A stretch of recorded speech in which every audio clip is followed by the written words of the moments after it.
The Wrekin, a distinctive hill on the edge of Telford, Shropshire, that rises up to 1,335 feet, or 407 metres in new money. Today we're going to cycle round the Wrekin using some of Shropshire's wonderful quiet lanes, a few rail trails and some urban cycle paths.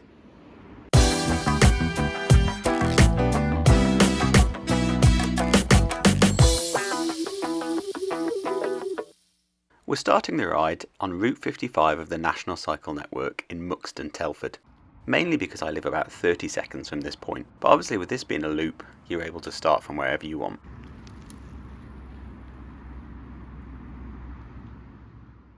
Route 55 here takes us safely down the side of the busy Donington Wood Way. After crossing over Wellington Road, we pass by the McDonald's and the Shell petrol station. We are then greeted with the view of the clock tower on the centre of the appropriately named Clock Tower roundabout.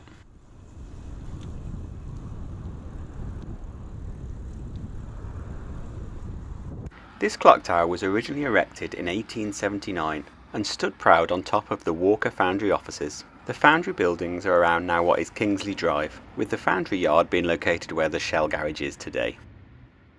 As we carry on around the clock tower roundabout, using Route 55 and these cycle crossings, we're actually heading over an old railway line. The line occupied what is now the A518 or New Trench Road. The line in question was the Wellington to Stafford Railway, built by the Shropshire Union Railways and Canal Company in 1849. Donington Station once stood where the clock tower roundabout does today, and services continued until 1964 when the line was closed. And as we continue round the roundabout and head north up Station Road, we pass by Station House, one of the few reminders that a railway once passed through this area. As we continue up Station Road, we need to head on to the actual road itself as the cycle path ends, and we come into the area known as the Humbers. The first exit off the roundabout here is into Venning Barracks. This is part of the large Defence Fulfilment Centre here at Donington. The site was opened in 1936 and is one of a number of less vulnerable locations chosen to store military equipment that was previously kept at Woolwich Arsenal in London. But for me, one of the most interesting things that's stored here at MOD Donington is the metal from which the Victoria Cross is crafted from, which comes from a cannon that was captured from the Russians during the Crimean War. We're going to take the second left off the roundabout and head down Humber Lane, round the north side of the MOD site. Humber Lane quickly begins to feel very rural, but if you know where to look, you can see signs that industry once flourished here. About a mile down the road from the roundabout, we come to Lubstree Wharf. This was the terminus of the Humber arm of the Shropshire Canal, not to be confused with the modern-day Shropshire Union Canal.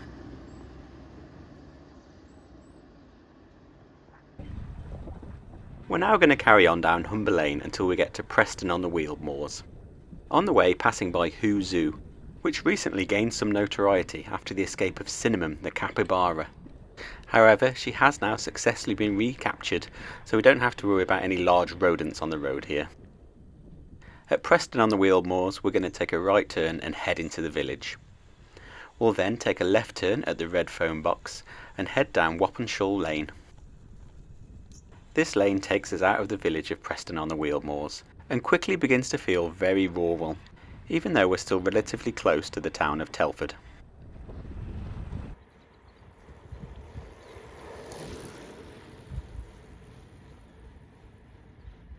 Riding down Wappenshaw Lane, we get our first views of the iconic Wrekin in the distance.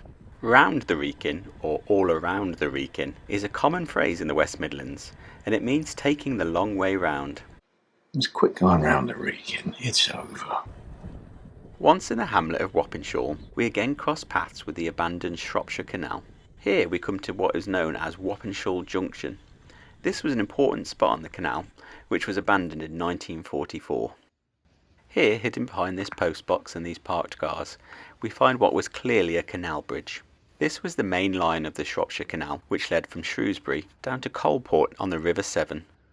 Further back from this bridge, there's a lot of construction going on, and this is where the Newport and Shrewsbury Canal Trust are currently restoring Wappenshaw Junction, where a branch of the Shropshire Canal led off from here and over towards Norbury Junction via Newport. Swapenshaw Lane soon comes back into Telford and joins the A442. However, there's no need for us to cycle down this busy road. We can cross over and carry on along the cycle path through the area of Apley and into Shawbirch. In Shawbirch we do need to do a little bit more road riding before we come to this rather inconspicuous bridge, where we make a left turn and head down to our first rail trail of this ride.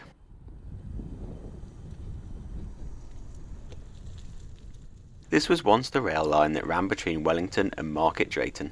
It was completed in 1867, but like many other railways was closed in the 1960s.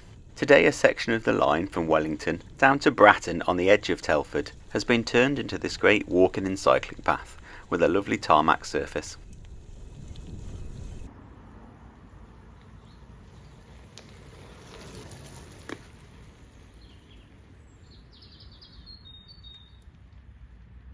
We stay on this old rail line for about a mile until it brings us into the area on the edge of Wellington, where we can join National Cycle Route 81 to make our way to the village of Wrekin.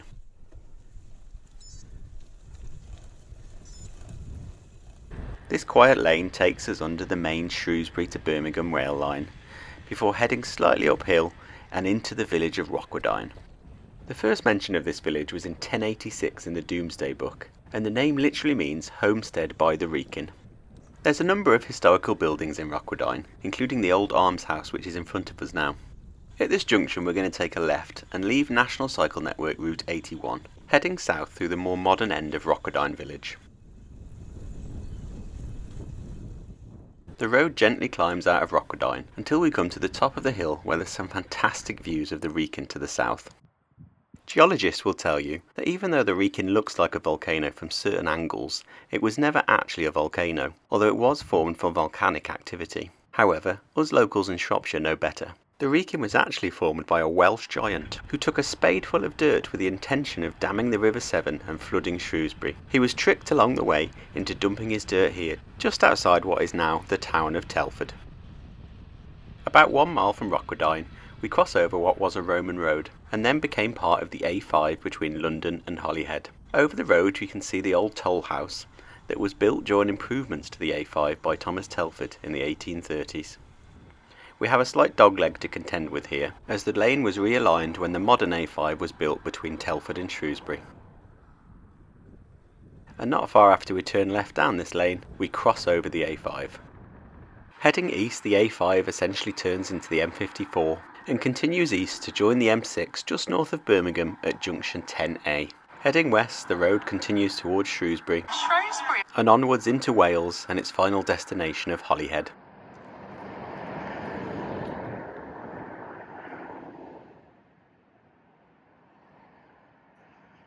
From here the road quickly narrows and we have a wonderful stretch of quiet Shropshire lanes to make our way down as we continue towards the village of Rushton and then on to Little Wenlock.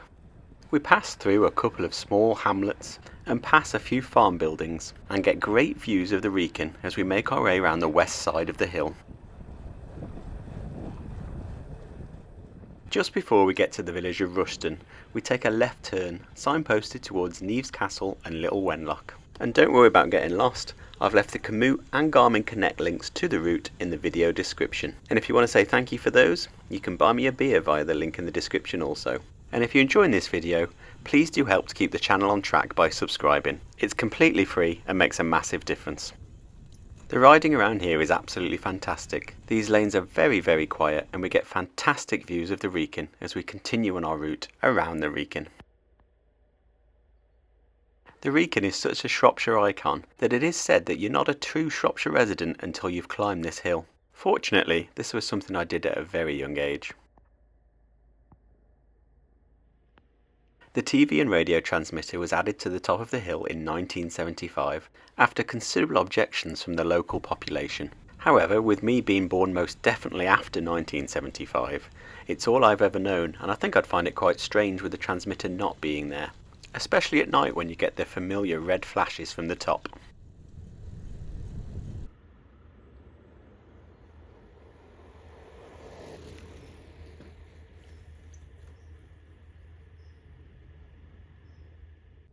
You know a lane is not used very often when you get this green strip of vegetation down the middle.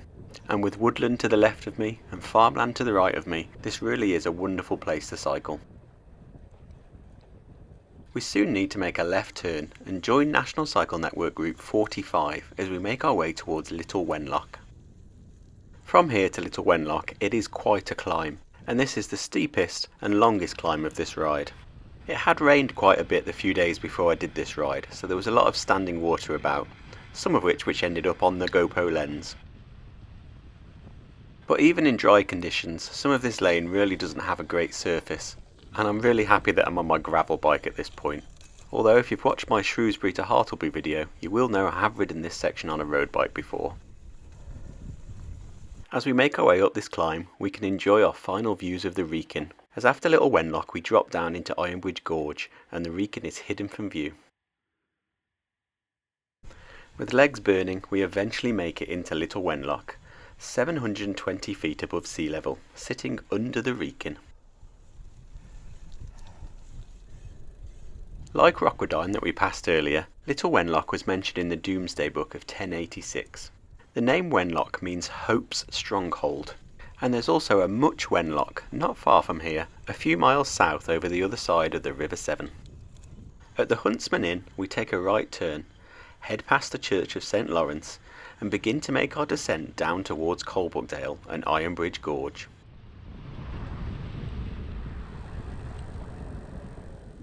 We now get to enjoy the descent that we earned on our climb up to Little Wenlock. Some of this descent is quite steep, and in parts the surface of the road is not brilliant, so do take some caution going down here. About halfway down the descent we pass over the very busy A4169 on a bridge high above the road.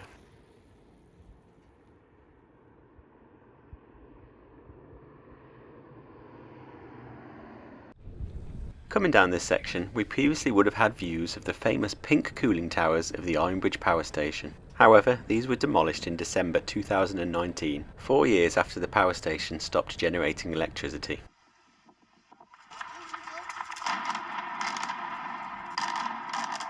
As we come into Coalport itself, the surface of the road almost turns to gravel at some points. Definitely much more suited to a gravel bike than a road bike at this point. We're now going to leave Route 45 of the National Cycle Network and head down Sunnyside Avenue. You could carry on down Route 45 towards Ironbridge, and there are some interesting things to see down that route, including a lovely railway viaduct and some blast furnaces. However, I've covered that in my Shrewsbury to Hartleby video, so I'm going to go a slightly different route into Ironbridge here, which does involve using a bridleway, but it does cut out a short, steep climb that Route 45 takes into Ironbridge.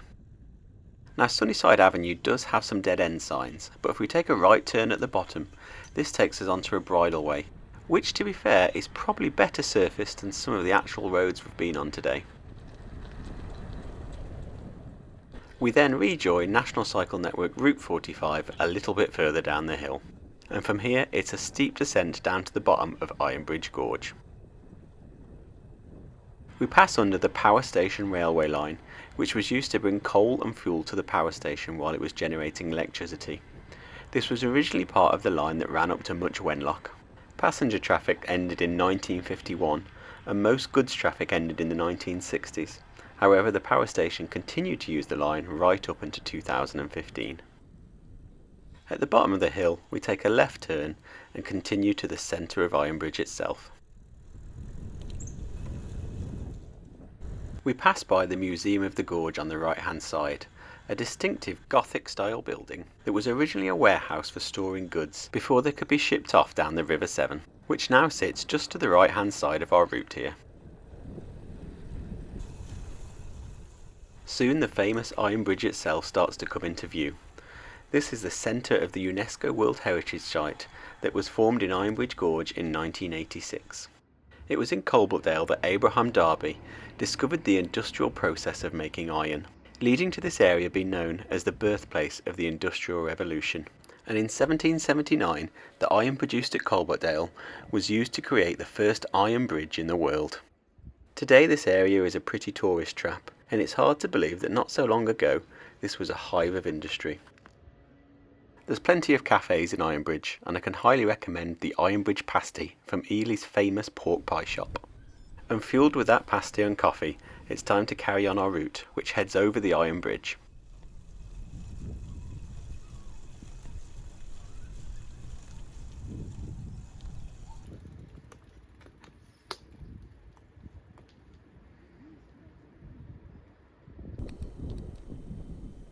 On the far side of the bridge we see the Ironbridge Toll House.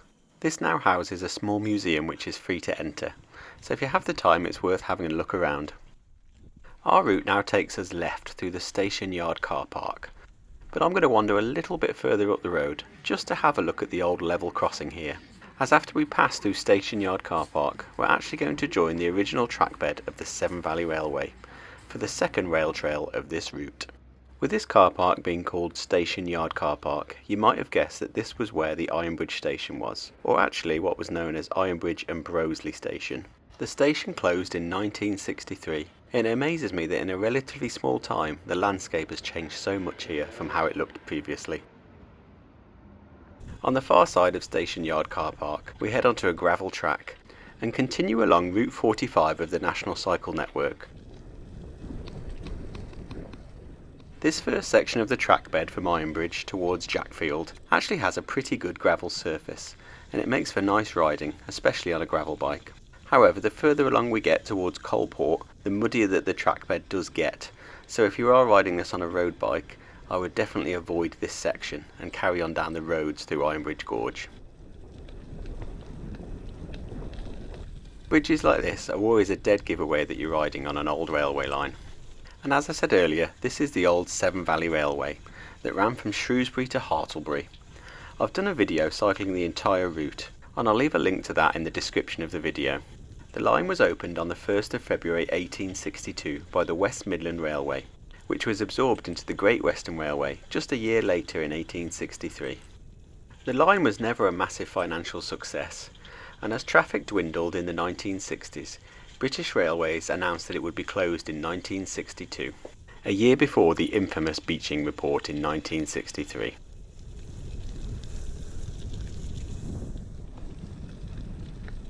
At Jackfield we come across the site of a level crossing.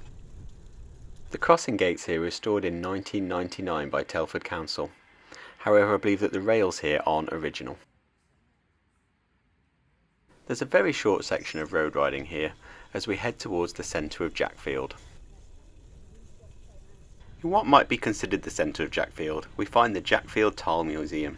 This museum presents the history of the British tile industry between 1840 and 1960. The building was completed in 1874 for the Craven Dunhill Company.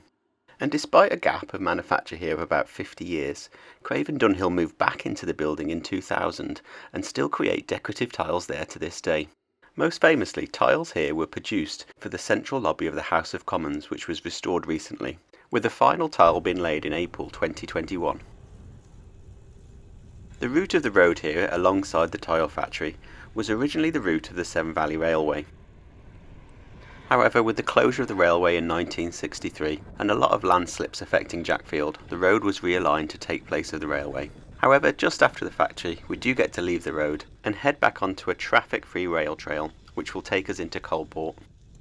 There's a couple of interesting informational boards along this section of trail, telling the story of the landslips in Jackfield and some history of the railway.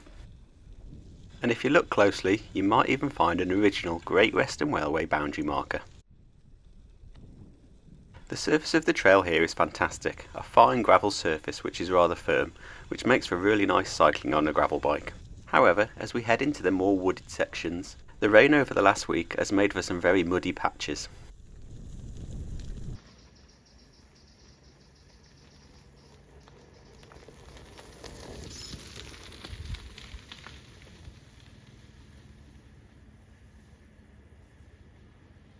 There was definitely a bit of a slip of the back end of the bike there. I think I might need to think about putting some more aggressive winter tyres on this bike. The trail brings us to Coalport Station, which is now a private house, so we're not allowed to continue straight on here through what would be the station. We have to take a small detour to head down to the road. At the end of this detour, when we meet the road, is the point where Route 45 and Route 55 of the National Cycle Network meet. You can go right to carry on towards Bridgnorth down Route 45 and get to see a great view of the Coalport station. Or you can head left on Route 55 and head across the River Severn on the rather pretty Coalport Bridge and towards Telford Town Centre, which is the way that we're going. After crossing the bridge, we take a left turn to carry on Route 45, and from here we're able to carry on along another rail trail all the way to Telford Centre. Since the closure of the railway here and the establishment of the new town of Telford, there has been some reuse of land in the area, so there is this tight squeeze behind some houses here before the rail trail really opens up and that you can tell that you're definitely on a disused railway. And the disused railway in question is the Coalport Branch Line. This ran between the Wellington and Stafford Railway that we crossed earlier in Donington, which it left around the Hadley area, and carried on through what is now Telford, down to Coalport, where it terminated on the north bank of the River Severn, at a station peculiarly called Coalport East Railway Station. Even though we are now cycling out of Ironbridge Gorge, there's no steep gradients here, as the railway took the gentlest route possible out of the gorge. So between Coalport and Telford Town Centre is a 5-mile gentle uphill gradient, with the worst part between Coalport and Madeley. On the way up to Madeley, we again cross paths with the Shropshire Canal network. This is the Hay Inclined Plane, and although today it was covered in scaffolding, luckily I have some older footage of it without the scaffolding. This was at the very end of the Shropshire Canal, and by putting the tugboats used on the canals onto rails, they were able to use the weight of 2 boats to balance each other out, to lift them safely up and down the side of Ironbridge Gorge. And at the bottom of the inclined plane in Coalport, you can see how they would have been gently lowered into the canal, ready for their onward journey along the River Severn or for use in the factories in Ironbridge Gorge.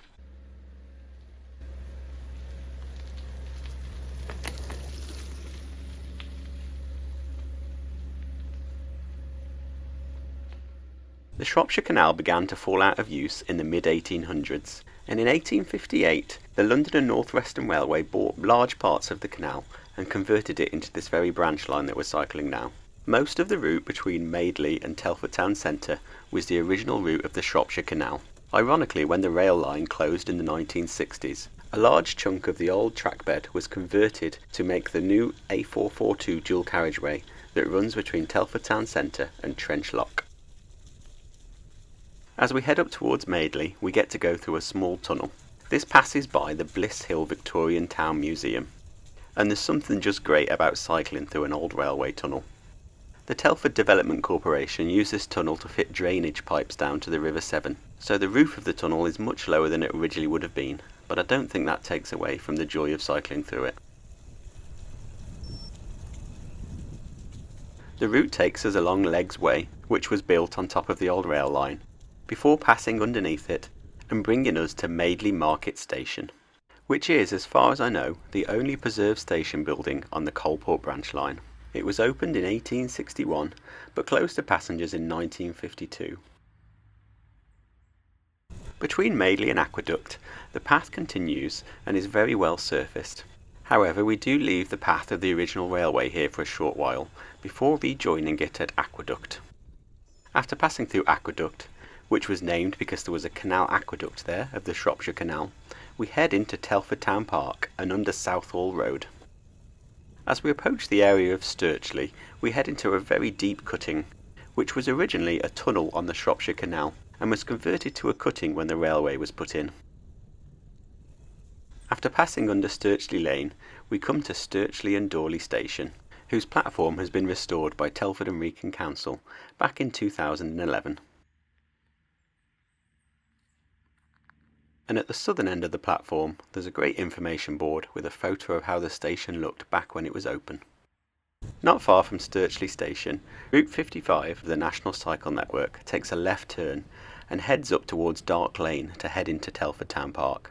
But we're going to carry on straight up this well-surfaced path and make our way into Telford Town Park up the old rail line.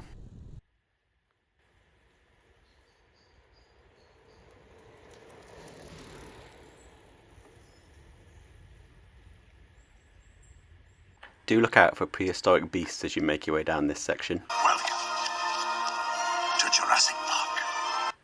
Fortunately, the dinosaurs look pretty placid today, so I think we're safe for now. The path eventually comes to a T-junction where we take a left to head into Telford Town Park.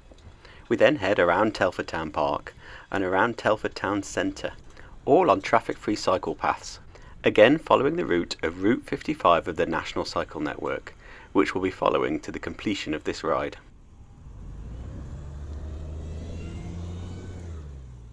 We then head towards the train station, passing over the Silver Swallow Bridge. This was opened in 2020 by Her Royal Highness the Princess Royal, and it passes over two main roads as well as the Birmingham to Shrewsbury rail line, which Telford Station is located on.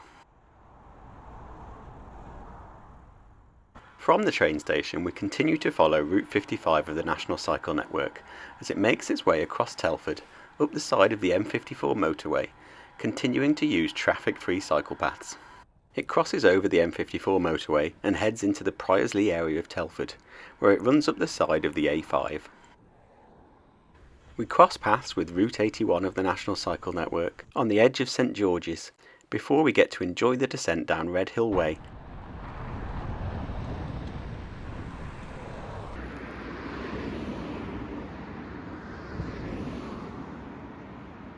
As we head round Granville Roundabout, look out for the memorial on the middle of the roundabout honouring Telford's miners, many of which worked in the Lillishall mines which now make up Granville Country Park. We're now on the home stretch, running down the side of Donington Wood Way on this cycle path, which has a gentle gradient, making the last mile or so feel very easy.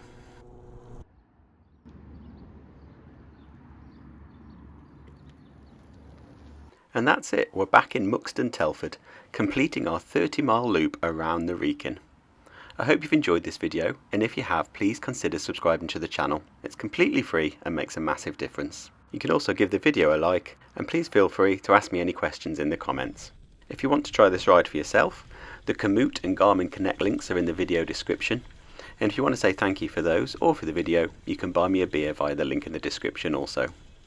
Thank you very much for watching, and happy cycling.